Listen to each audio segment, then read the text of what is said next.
Nigel Faraj نے 5 million pound کہاں خرچ کیے؟ پرائم منسٹر بننے کا خواب دیکھنے والے نائجل فراج جواب دینے سے صاف انکاری ہو گئے۔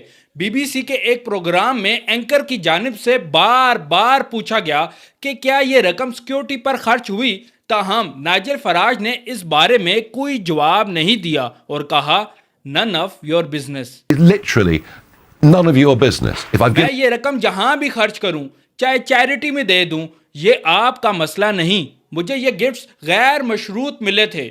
اینکر کی طرف سے سوال بار بار پوچھنے پر نائجل صاحب تھوڑا برا مان گئے اور الٹا اینکر کی آمدنی، اس کے اخراجات اور بیئر پر خرچ ہونے والی رقم کے بارے میں سوالات کرنا شروع کر دیے۔ واضح رہے کہ الیکشن سے قبل نائجل فراج کو 1 ارب پتی کاروباری شخصیت کی جانب سے 5 ملین پاؤنڈ دیے گئے تھے۔ اس رقم کے بارے میں پہلے یہ کہا گیا تھا کہ یہ فراج کی سیکیورٹی کے اخراجات کے لیے دی گئی تھی، پھر یہ بھی سننے کو ملا کہ یہ رقم بریگزٹ کے لیے نائجل فراج کی کوششوں کے بدلے ملی۔ تاہم گزشتہ روز بی بی سی کے پروگرام میں گفتگو کے دوران نائجل فراج کا کہنا تھا کہ یہ رقم انہیں بغیر کسی شرط کے دی گئی تھی، اور یہ بھی کہا کہ انہیں یہ رقم اس وقت ملی تھی جب وہ ایم پی نہیں تھے، اس لیے اس وقت اس رقم کو ڈکلیئر کرنا ضروری نہیں تھا۔ آپ کا اس کے بارے میں کیا خیال ہے؟ کمنٹ سیکشن میں لازمی بتائیے گا۔ شکریہ۔